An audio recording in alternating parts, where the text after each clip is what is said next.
Hello my dear students, welcome to Magnet Brains Hindi medium. मैं प्रज्ञा गुप्ता एक बार फिर इस महान व्यक्तित्व की श्रृंखला में एक नया पाठ लेकर आई हूं जिनका नाम है तात्या टोपे। आज हम पढ़ेंगे इस पाठ के अंतर्गत उनकी व्याख्या, लेकिन उसके पहले एक जरूरी बात कि क्या आप इन सारे पाठों का रिवीजन कर रहे हैं, क्योंकि लगातार आगे आगे बढ़ते जाने के कारण हम पिछला भूलते जाते हैं। तो कभी कभी पुराने वीडियोस भी जरूर रिव्यू कीजिए और जो किताब है या तो उससे आप वाचन कर लें, रीडिंग कर लें उसकी, क्योंकि नया नया पढ़ने के साथ साथ पुराना हमें बिल्कुल भी भूलना नहीं है। तो सारे वीडियोस तो मैग्नेट ब्रेन्स पर उपलब्ध हैं। आप किसी भी वीडियो को, किसी भी पाठ की वीडियो को कभी भी रिव्यू कर सकते हैं, तो ऐसा जरूर करते रहें, ठीक है। महान व्यक्तित्व की श्रेणी में आज हम पढ़ने वाले हैं तात्या टोपे जी के बारे में। तात्या टोपे का नाम आपने सुना होगा, सबसे पहले कहाँ सुना होगा, तो ये एक महान सेना नायक थे। सेना नायक होने के साथ साथ जब भी आपने कभी सुभद्रा कुमारी चौहान जी की बुंदेले हर बोलों के मुंह हमने सुनी कहानी थी, खूब लड़ी मर्दानी वो तो झांसी वाली नानी थी, उस पाठ में भी आपने इनका और इनके पुत्र का नाम सुना है। क्या नाम है वो एक सरप्राइज है जो कि अभी आप थोड़ी देर के बाद जान लेंगे, ठीक है। तो यहाँ पर हम शुरू करने वाले हैं तात्या टोपे। चलिए शुरू करते हैं, और मेरी इस बात को जरूर ध्यान रखें कि बहुत छोटी छोटी सी जो भी चीजें आपको लगती हैं कि मेरे लिए महत्वपूर्ण हो सकती हैं, इस पर कोई बहुविकल्पीय प्रश्न बन सकता है, इस पर कोई एक नंबर का उत्तर बन सकता है, इसमें कोई दीर्घ उत्तरीय प्रश्न बन सकता है, तो आप वहां पर अपनी पेंसिल्स उसको अंडरलाइन यानी रेखांकित वगैरह करने की आदत जरूर डालें। तो जब भी आप ये वीडियो जैसे देख रहे होते हैं ना, तो आप अपनी बुक साथ में रखिए और उसमें अंडरलाइन चीजों को करते चलिए, या फिर एक कॉपी रखिए जिसमें जरूरी चीजों को नोट करते जाइए। ये एक बहुत अच्छी आदत साबित होगी। चलिए देखते हैं। भारत में सन 1857 की ऐतिहासिक क्रांति को प्रथम स्वतंत्रता संग्राम के रूप में जाना जाता है। आप जिस एज में हैं बच्चों, वहां पर आपने क्या देखा? आपने देखा नहीं, सिर्फ सुना है कि 1947 को भारत आजाद हुआ था, ठीक है। आप जिस समय में जन्म आपका हुआ है या जिस समय में अभी आप हैं, वहां पर आप ये गुलामी, स्वतंत्रता, परतंत्रता, इन शब्दों को सिर्फ आप शब्दों के माध्यम से जानते हैं, आपने इन्हें महसूस नहीं किया है, ठीक है। तो आज इस पाठ के माध्यम से मैं आपको 1857 में लेकर चलती हूँ, ठीक है। 1857 में जब हमारा जो भारत देश है ये अंग्रेजों का यहाँ पर शासन था, हम सब अंग्रेजों के गुलाम थे, हम अपनी मर्जी का जीवन तब नहीं जी सकते थे। लेकिन हमारे जो महान स्वतंत्रता संग्राम सेनानी हैं, वो उस समय स्वतंत्रता प्राप्ति के लिए प्रयासरत थे, यानी वो कोशिशें कर रहे थे अपनी कलम के माध्यम से, तलवार के माध्यम से, हथियारों के माध्यम से, साथ ही साथ आंदोलनों के माध्यम से, सभाओं के माध्यम से, कि कैसे भी करके बस ये जो देश है ये आजाद हो जाए, ठीक है। तो हम जो बात कर रहे हैं उसको हम इस तरीके से आगे बढ़ाते चलते हैं। तो जो ये बात है वो 1857 की ऐतिहासिक क्रांति, जिसे प्रथम स्वतंत्रता संग्राम, फर्स्ट वर्ल्ड वॉर जिसे कहा गया, उसके रूप में जाना जाता है। इस संग्राम में कुछ वीरों की भूमिका अत्यधिक महत्वपूर्ण है। जैसे किसी भी युद्ध में, बैटल में, कुछ लोग बहुत फ्रंट पर रोल अदा करते हैं, और कुछ होते हैं जो बैक स्टेज जिनका रोल होता है। तो यहाँ पर कुछ ऐसे लोग हैं जिनका योगदान विशेष रूप से महत्वपूर्ण है, जिन्होंने शक्तिशाली ब्रिटिश शासन की नींव को हिलाकर रख दिया। जब स्वतंत्रता संघर्ष के अधिकांश वीर एक एक करके अंग्रेजों की सैन्य शक्ति से पराभूत हो गए, तो वे अकेले ही क्रांति की पताका फहराते रहे। पराभूत यानी उनकी जो स्ट्रांगनेस है उससे कि वो थक गए, या उससे वो मान गए कि अब मैं इससे ज्यादा तो नहीं लड़ सकता, हिम्मत हार गए। तो ये लोग जिनके बारे में हम बात कर रहे हैं, जो इसके आधार स्तंभ माने जा रहे हैं, वो लोग अकेले ही क्रांति की पताका फहराते रहे। ये हैं देश के महान सेना नायक तात्या टोपे जी, जिनके बारे में आज हम पढ़ने वाले हैं। तो इस छोटे से इंट्रोडक्शन के बाद मैं शुरू कर रही हूँ पाठ, तो बहुत ध्यान से इनको समझते जाइए।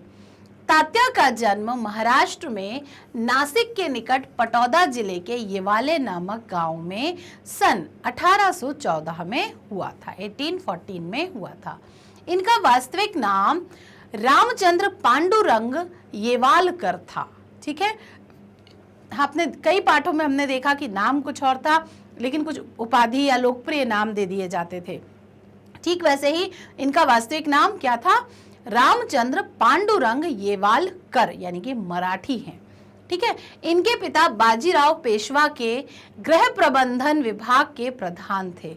बाजीराव पेशवा के बारे में आपने एक हिंदी सिनेमा में एक जो मूवी है वो भी आपने देखी होगी। इतिहास पढ़ने के दौरान भी आपने बाजीराव के बारे में काफ़ी चीज़ें सुनी होंगी, जानते होंगे आप। तो जो इनके पिता थे यानी तात्या के जो पिता थे वो बाजीराव पेशवा के जो गृह प्रबंधन विभाग यानी होम मिनिस्ट्री थी उनकी, उसमें प्रधान थे, उसके हेड थे ये वहां पर।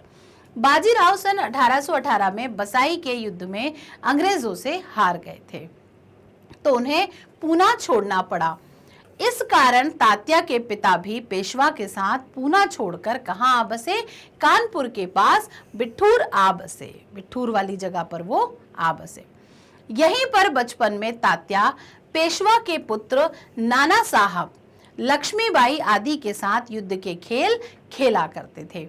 यानी जब ये यहाँ पर बिठूर आ गए तो यहाँ पर जो पेशवा थे, मतलब जो मेन राजा थे, उनके पुत्र नाना साहब वगैरह के साथ, लक्ष्मीबाई के साथ वो यहाँ पर युद्ध का खेल खेलते थे। युद्ध का खेल क्या होता है? जैसे आप बच्चों को क्रिकेट पसंद है, फुटबॉल पसंद है, बैडमिंटन पसंद है, लेकिन उस समय ये वाले खेल ना हो कि कौन से खेल हुआ करते थे? ज़्यादातर जो खेल होते थे वो युद्ध से संबंधित खेल हुआ करते थे। ये सब बच्चे कोई ना कोई किसी ना किसी अस्त्र शस्त्र की शिक्षा लेते थे, वो उनके लिए उस समय कंपलसरी होता था। कंपलसरी होने के साथ साथ वो जब आपस में खेलते थे तो चलो तलवारबाजी करते हैं, युद्ध कला करते हैं, घुड़सवारी करते हैं। तो ऐसे खेल करने से इनकी सैन्य शक्तियों का भी विकास हो जाता था।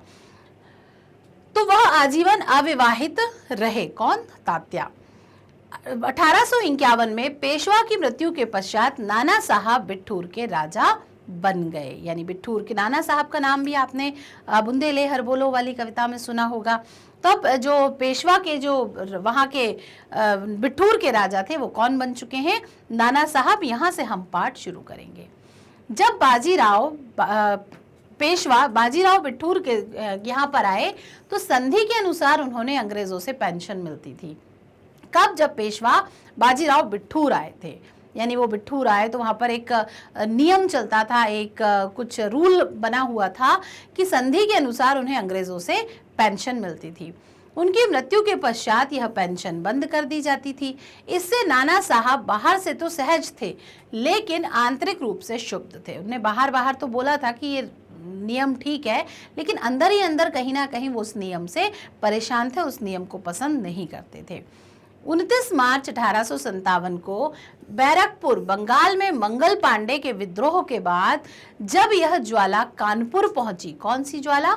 देश को आजाद कराने वाली ज्वाला। तो कानपुर उत्तरी भारत के सबसे बड़े विद्रोह केंद्रों में से एक हो गया। यानी कानपुर में जो सबसे ज्यादा क्रांति के समय की जो एक्टिविटीज हैं, जो गतिविधियां हैं, वो कानपुर में की गई। कानपुर के पास ही नाना और उनके साथ तात्या रहा करते थे, जिनके साथ अंग्रेजों ने पेंशन व पेशवा का पद छीनकर बड़ा ही अभद्र व्यवहार किया था। किसके साथ? जो हमारे वो थे नाना साहब, उनकी बात हो रही है। ये उपयुक्त अवसर की तलाश में थे कि बस हमें एक मौका मिले और हम इन अंग्रेजों से बदला ले सके। तात्या को पहली बार एक सेना नायक के रूप में अपनी सैनिक योग्यता का प्रदर्शन करने का मौका 1857 में जो हमारी पहली क्रांति हुई उसी में मिला था। यानी पहला जो अवसर मिला कुछ कर दिखाने का, वो भी भारत की पहले जो यज्ञ की जो पहली आहुति है उसी में इनको अवसर मिल गया।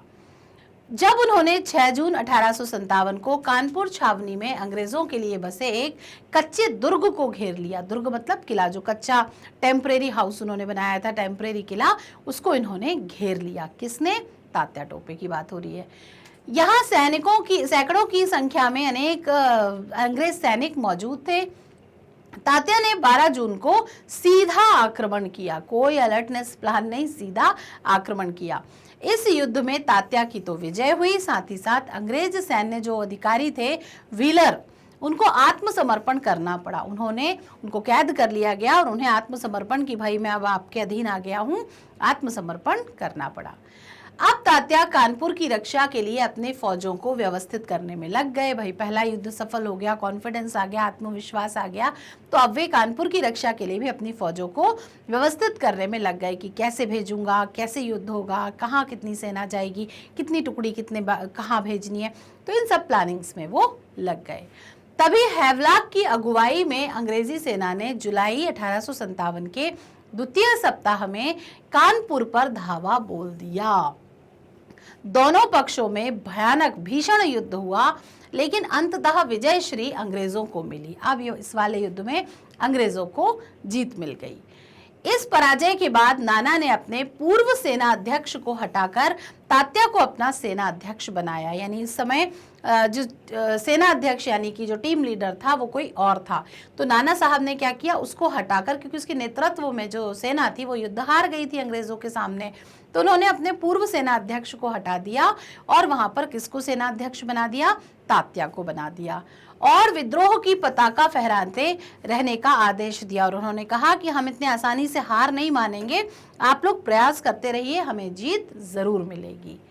अब पूरा नेतृत्व तात्या के हाथों में आ गया।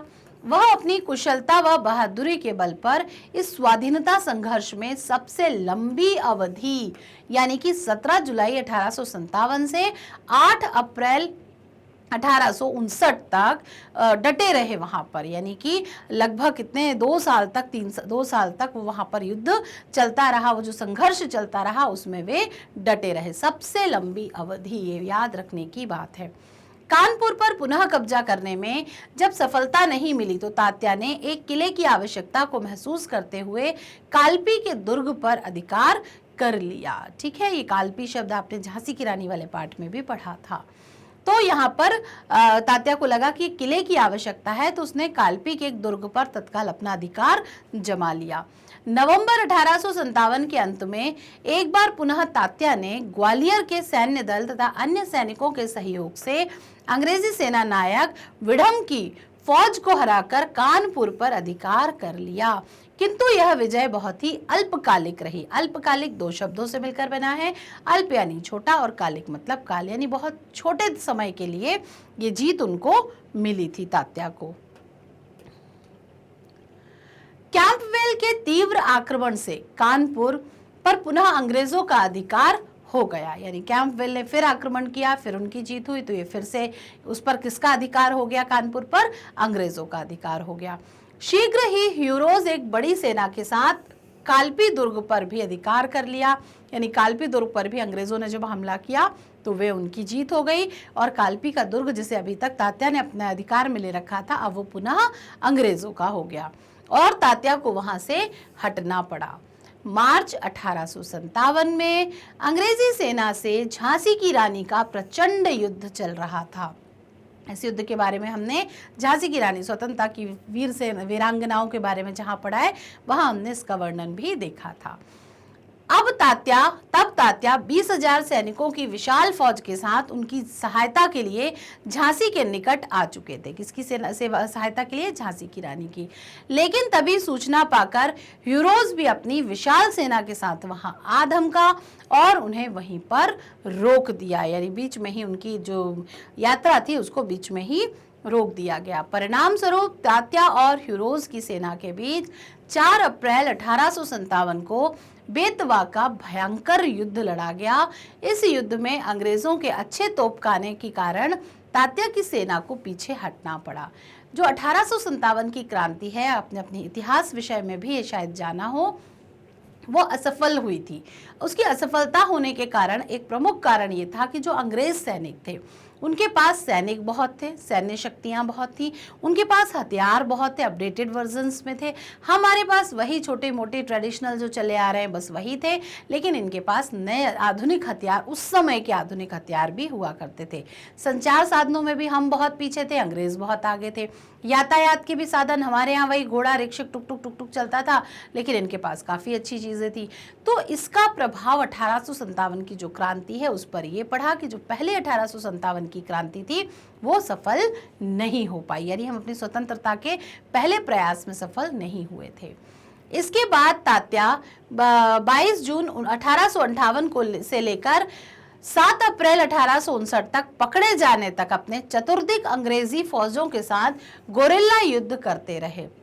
एक बार जानिएगा ये गोरिल्ला युद्ध क्या है, आपको इस बारे में बहुत पढ़ के मज़ा आ जाएगा। ठीक है, तो ये आप जानिएगा, कमेंट बॉक्स में मुझे बताइएगा, और अगली कभी हमारी जब लाइव क्लास होगी तो आप मुझे बताइएगा। इस कारण उन्हें विश्व के सर्वश्रेष्ठ गोरिल्ला युद्ध के सेना नायक के रूप में प्रसिद्धि दी गई। तो जरूर मुझे बताना कि गोरिल्ला युद्ध किस किसने ढूंढा और किस किसने इसको समझ लिया, और फिर मुझे बताइएगा, ठीक है। तो गोरिल्ला युद्ध के सेना नायक के रूप में इनको प्रसिद्धि मिल गई। लगातार 8 महीनों तक पीछा करने वाली अंग्रेजी फौजों को उन्होंने छकाए रखा, मतलब कभी वो जीत, कभी ये जीत, कभी वो हमला, कभी ये हमला, तो उनको बिजी बनाए रखा। और वो तब ज़्यादा बिजी होने पर इंसान क्या होता है, उस शायद चीज़ से थोड़ा मन हटा लेता है। तो अंग्रेज़ों को उन्होंने छकाए रखा, यानी परेशान करते रहे। तब अप्रैल 1859 के अंत तक स्वतंत्रता संघर्ष के वीरों में से एकमात्र ये वहां पर बचे हुए थे। अंतिम और सर्वश्रेष्ठ वीर तात्या को पकड़ने के लिए अंग्रेजों ने विश्वासघात का सहारा लिया।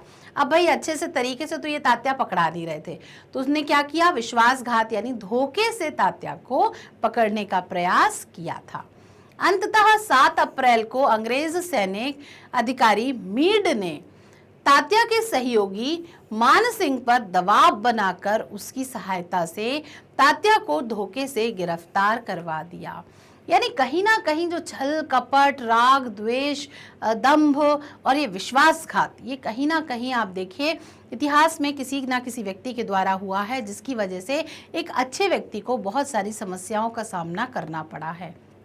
तो यहाँ पर भी देखिए जो तात्या के सहयोगी थे उन्हीं को प्रेशराइज किया गया है ना, उन्हीं को दबाव डाला गया उन पर कि आप कैसे भी हमारा सपोर्ट करिए और तात्या को अरेस्ट कराइए। तो वहां पर धोखे से उन्हें गिरफ्तार कर लिया गया। कड़ी यातनाओं के बीच 14 अप्रैल 1859 को सिपरी के दुर्ग के पास लाल परेड मैदान में उनको, जो परेड मैदान था वहां पर उन महान व्यक्तित्व को फांसी दे दी गई। ठीक है, तो यहाँ पर तात्या की जीवन यात्रा का इस प्रकार अंत हो गया।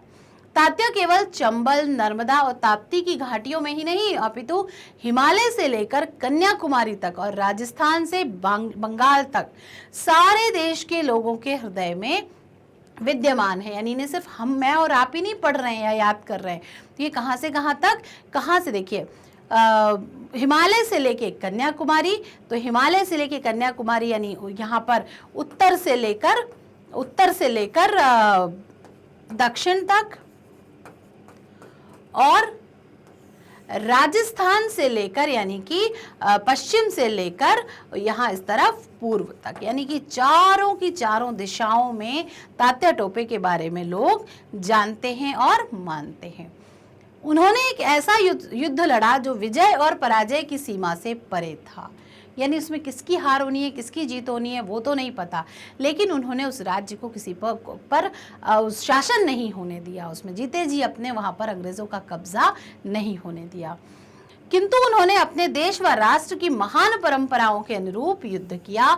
उनका नाम सदैव एक राष्ट्रीय वीर के रूप में सम्मान पूर्वक लिया जाएगा। राष्ट्रीय वीर यानी जिसे भारत ने स्वीकार किया है कि ये व्यक्ति बहुत वीर है और साथ ही साथ अपने देश की रक्षा के लिए, अपने जो जन्म भूमि है, जो अपनी जो जगह है उसकी रक्षा के लिए उसने अपने प्राणों का बलिदान कर दिया, लेकिन अंग्रेजों को उस पर आंख उठाकर देखने भी नहीं दिया। आखिरकार अंग्रेजों को एक गलत रास्ता चुनना पड़ा, यानी उसकी अच्छाई को दबाने के लिए एक बुराई का रास्ता उन्हें चुनना पड़ा। तो इस प्रकार हमने यहाँ पर तात्या टोपे पाठ आज पढ़ा, तात्या टोपे के बारे में, महान सेना नायक तात्या टोपे के बारे में जाना। अगले वीडियो में हम प्रश्न और उत्तर देखेंगे और उसके बाद के अगले वीडियो में बहुविकल्पीय प्रश्न देखेंगे। ठीक है, तो यहाँ धीरे धीरे करके हम पाठ पढ़ते जा रहे हैं और अपने अंतिम पड़ाव की ओर हम जाते जा रहे हैं। इस पुस्तक में आपके 38 के लगभग चैप्टर हैं, 37, 38, तो हम यहाँ पर 21वां 22वां पाठ हम पढ़ रहे हैं। पहले हमने 21वां पढ़ा, आज हमने 22वां शुरू कर दिया है।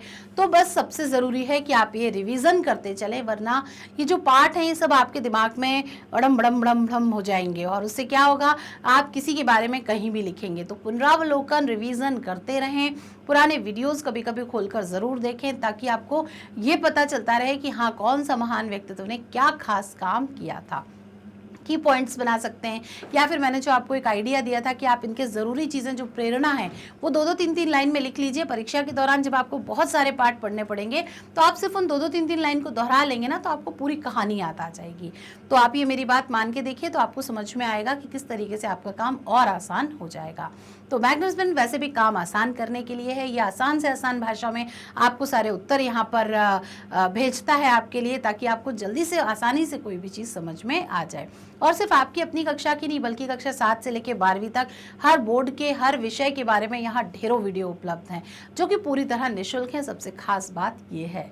और साथ ही साथ CBSE English medium, Hindi medium, CBSE, NTSC, CUET, Olympiads, UP board, Bihar board और स्पोकन इंग्लिश के भी ढेरों वीडियो यहाँ पर उपलब्ध हैं। तो बस एक क्लिक करने की देर है आपको, सब कुछ आपकी आंखों के सामने उपस्थित हो जाएगा। बुक्स और ई बुक्स की कलेक्शन के लिए भी आप यहाँ देख रहे हैं कि लिंक इन डिस्क्रिप्शन। तो यहाँ डिस्क्रिप्शन बॉक्स में आप देखेंगे एक लिंक है, जिस पर क्लिक करके आप बुक्स और ई बुक्स भी पा सकते हैं, ठीक है ना। और हमसे हमारे साथ बने रहने के लिए, हमारे साथ जुड़ने और अपने नए साथियों को हमसे जोड़ने के लिए आप फेसबुक, इंस्टाग्राम, ट्विटर और टेलीग्राम की मदद ले सकते हैं। वीडियो को लाइक, कमेंट और शेयर करना बिल्कुल ना भूलें, क्योंकि यही आपका करने से हमारा काम थोड़ा सा आसान हो जाता है, और आसान होने के साथ साथ हमारा और आपका जो बॉन्ड है वो और मजबूत हो जाता है, ठीक है। तो मिलते हैं अपने अगले वीडियो में, तब तक कीजिए इंतजार और इस पार्ट को पढ़ लीजिए, क्योंकि इसके प्रश्नोत्तर के उत्तर देने वाले हैं सिर्फ आप लोग, ठीक है। तो मिलते हैं, तब तक खुश रहिए, अपने मम्मी पापा का ध्यान रखिए, बातें मानिए उनकी सारी, और अपना भी ख्याल रखिए। Bye bye.